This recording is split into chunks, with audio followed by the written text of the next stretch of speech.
વિરામ પછી સ્વાગત. ઉદ્યોગોએ રિએક્શન આપવાનું શરૂ કર્યું છે. દિલીપભાઈ, લગભગ 100 અંકનો કડાકો લાગે છે કે ઉદ્યોગો પણ આવે નેગેટિવ રીતે રિએક્ટ કરી રહ્યા છે. એનું કારણ એ છે કે જે કોઈ આપણે વાત કરીએ કોઈ પ્રકારની જાહેરાત નથી થઈ, એમાં પેસેન્જરો માટે તો નથી થઈ, એ ઉપરાંત જૂની જાહેરાતો રિપીટેડ થઈ છે ને ઉપરાંત ઇન્વેસ્ટમેન્ટ માટે અથવા તો કોઈ મોટા પ્રોજેક્ટની જે જાહેરાત થવી જોઈએ એ નથી થઈ, એને કારણે આ નિરાશા દેખાય. દાખલા તરીકે ગયા વખતે પણ પીપીપી મોડલની વાત થઈ હતી, નવી વાત નથી, પરંતુ એ પછી એક વર્ષ દરમિયાન ઉદ્યોગોને જે અનુભવ થયો એ અનુભવ બહુ નિરાશાજનક રહ્યો હતો. કેટલીક પોલિસી મેટર પણ હતી જેને આ વખતે એડ્રેસ કરવામાં નથી આવી એવું લાગે છે. દાખલા તરીકે જોઈન્ટ વેન્ચરની વાત કરી, હવે એમાં જેને ઉલ્લેખ કર્યો એમાં રાજ્ય સરકારનો ઉલ્લેખ કર્યો, ખાનગી કંપનીનો ઉલ્લેખ નથી કર્યો. 17 રાજ્યો સાથે ચર્ચા થઈ 17 રાજ્યો સાથે, 17 પ્રોજેક્ટ નથી થયા, પ્રોજેક્ટ માત્ર 6 સાઇન થયા અને એ પણ રાજ્ય સરકારો સાથે. અને હવે નવી લગભગ 44 દરખાસ્ત મળી છે. ભાઈ એના ઉપર શું થશે એનો બી કોઈ ખાસ ઉલ્લેખ નથી. એનો મતલબ એ થયો 44 દરખાસ્ત અને 17 રાજ્યો સાથે ચર્ચા પછી માત્ર 6 સાઇન થઈ શક્યા છે. કેવા પ્રોજેક્ટ છે એ આપણે જાણીએ તો ખબર પડે કે કયા પ્રકારના પ્રોજેક્ટ હતા.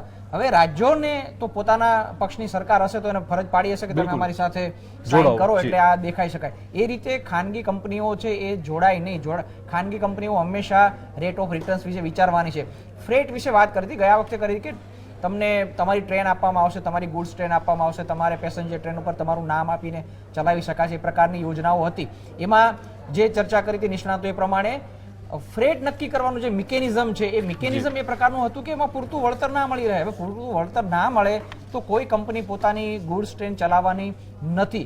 તો અલ્ટિમેટલી કોઈ પણ પ્રોજેક્ટને તમે જ્યારે લોન્ચ કરો ત્યારે એના વળતર માટેની બાબતમાં ફ્લેક્સિબિલિટી બિઝનેસને આપવી પડે. એવી ફ્લેક્સિબિલિટી ન મળે એટલે ઉદ્યોગોને સાથે રાખવાની જે વાત હતી એ ક્યાંક ને ક્યાંક ઉદ્યોગો હવે દૂર ભાગી રહ્યા છે. આપણે હાઈવેની વાત કરીએ તો હાઈવેમાં ટોલ ટેક્સ નાખ્યો છે. ટોલ ટેક્સમાં એક જાતનું કૌભાંડ પણ છે અને એમાં વધારે પડતા લૂંટી લેવામાં આવે છે પ્રજાની, જુદી વસ્તુ છે. પણ કમસે કમ બિઝનેસને જરૂર પડે ટોલ ટેક્સ વધારીને જે ઇન્વેસ્ટમેન્ટ કર્યું એમાં એમને એક ખાતરી હોય છે કે મને પોતાનું વળતર પાછું મળે છે. રેલવેના પ્રોજેક્ટમાં એવું છે કે પાટા નથી કંટ્રોલ કરી શકવાનો, સ્ટેશન કંટ્રોલ નથી કરી શકવાનો, એ પ્રકારનું એક લિમિટેશન દેવાનું છે કારણ કે ઇન્ફ્રાસ્ટ્રક્ચર એ પ્રકારનું છે. પરંતુ એ સિવાયનું મિકેનિઝમ છે એ ઇવન ટાઈમ પણ નક્કી નથી કરી. દાખલા તરીકે કોઈ ખાનગી કંપની પોતાની ગુડ્સ ટ્રેન ચલાવે તો કયા ટાઈમે ચલાવે એ પણ એ પોતે નક્કી નથી કરી શકવાનું કારણ કે બધા જ ટાઈમ ટેબલ જાળવીને એને કરો. એટલે આ બધા રિસ્ટ્રિક્શન છે. એકમાત્ર એને જે ફાયદો થઈ શકે છે કે કયા ભાવે એને લઈ જવું અથવા તો મુખ્ય લાઇનથી હટીને કોઈ લેન્ડિંગ પોઈન્ટ અથવા એ પ્રકારનું લોજિસ્ટિક પાર્ટ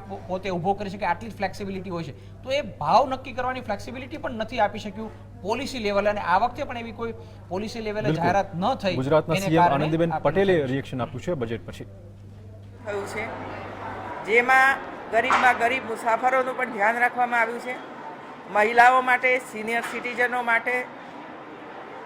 એ ઉપરાંત જે ભાઈ બહેનો કોઈને કોઈ ધાર્મિક સ્થાન જોવા માટે જવાનું હોય તો એમને પણ કેવી રીતે મદદરૂપ થઈ શકે એનું પણ કાળજી રાખવામાં આવી છે. અને એ ઉપરાંત આપ સૌની પણ બધાઓની કાળજી રાખવામાં આવી છે કે પત્રકાર બંધુઓ પણ ઓછા ખર્ચે ઈ ટિકિટ દ્વારા મુસાફરી કરી શકશે. અને હું માનું છું કે આટલા વર્ષો પછી પહેલીવાર પત્રકારોનું ધ્યાન રાખવામાં આવ્યું છે.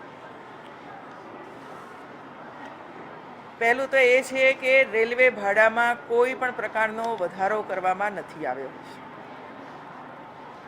ગરીબ અને મધ્યમ વર્ગીય મુસાફરો માટે અંત્યોદય એક્સપ્રેસ જેની અંદર કોઈ રિઝર્વેશન નહીં હોય પોતપોતાની રીતે એની અંદર જઈ શકશે. એ ઉપરાંત તેજસ અને ઉદય અને હમસફર કેટેગરીની નવી સુવિધાલક્ષી ટ્રેનો શરૂ કરવા માટેની જાહેરાત કરવામાં આવી છે. પેલો ટોપ બેન્ડમાં નાખી દો આપણે જી આનંદીબેનની પાસે. તો દિલીપભાઈ, પત્રકારોની વાત કરીને આનંદીબેન પોરસાય છે?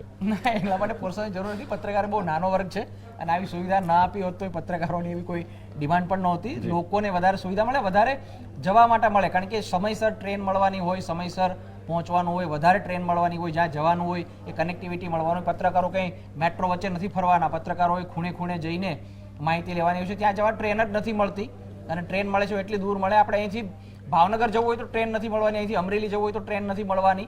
એટલે આનો કોઈ એવો મોટો બેનિફિટ આમાં થવાનો નથી. પણ મને લાગે છે આ વખતે જે ખાલીખમ બજેટ હતું, આખી ટ્રેન ખાલી ગઈ સુરેશ પ્રભુની, જ્યાંથી ઉપડી ત્યાંથી પૂરી થઈ ત્યાં સુધીમાં એક પણ પેસેન્જર એમાં ચડ્યો નહીં, ઉતર્યો નહીં. એને કારણે આ થોડી ઓછી ટીકા થાય એટલા માટે પત્રકારોને ખુશ કરવાની કોશિશ કરી હશે. Okay. પણ એમાં કંઈ બહુ જી દમ નથી. યોગેશભાઈ 7 મિશનની વાત કરી છે, એમાં શોધ આવે, સંશોધન આવે, ત્યાર પછી અવતરણ આવે, શ્રેષ્ઠ, આવા જે સૂત્રો નવા આપ્યા છે કે રેલવે આખું જે તંત્ર છે એને કેવી રીતે રિફોર્મની રીતે પણ આપણે સારું બનાવી શકીએ.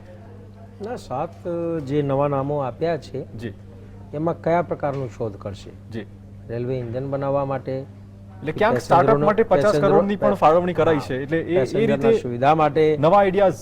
એ તો ગયા વખતે પર NID જોડે જે છે રેલવે ઇન્જનો અને યાત્રીઓની કોચીસની સુવિધા ડિઝાઇન કોચેસની નવી ડિઝાઇન કરવામાં માટે જે છે MOU કરવામાં આવ્યું હતું અને એ બતાવવામાં આવ્યું હતું, પણ એમાં કેટલાય સક્સેસ થયા એ બાબતમાં કોઈ પણ પ્રકારની ચર્ચા કરી નથી. જી ઠીક છે, 7 મુદ્દાઓ બતાવ્યા જેથી પબ્લિકને લાગે કે અમે કંઈક કીધું, પણ ખરેખર આવનારા જે આવતા વર્ષે 2017માં બજેટ આવશે એમાં એના ઉપર અમલ થયું એનું કોઈ સ્પષ્ટતા કરતા નથી.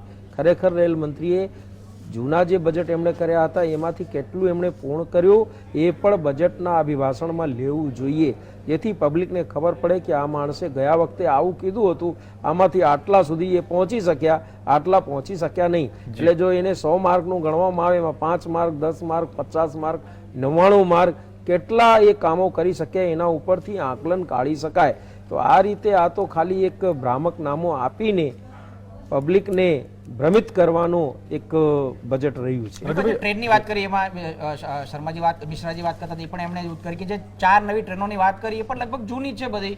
અંત્યોદય નામ આપી દીધું, કારણ કે અંત્યોદય એ બહુ બીજેપીનો ફેવરિટ શબ્દ છે. એકચ્યુઅલી એ જનસાધારણ નામે ટ્રેનો ચાલતી હતી ભૂતકાળમાં.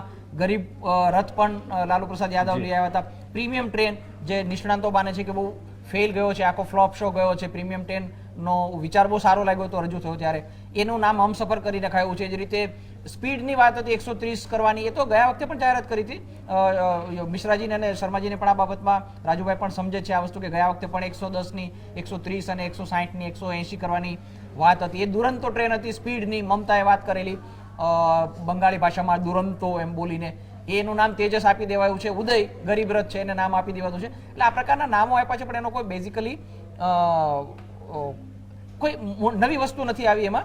એ બધાને કારણે પણ થોડી ઘણી આમાં નિરાશા દેખાય છે. બીજી જે એમણે વાત કરી મિશ્રાજી કે નક્કર તમે કંઈક કરીને બતાવો એ નથી થયું, એને કારણે સૌથી વધારે નિરાશા થઈ છે.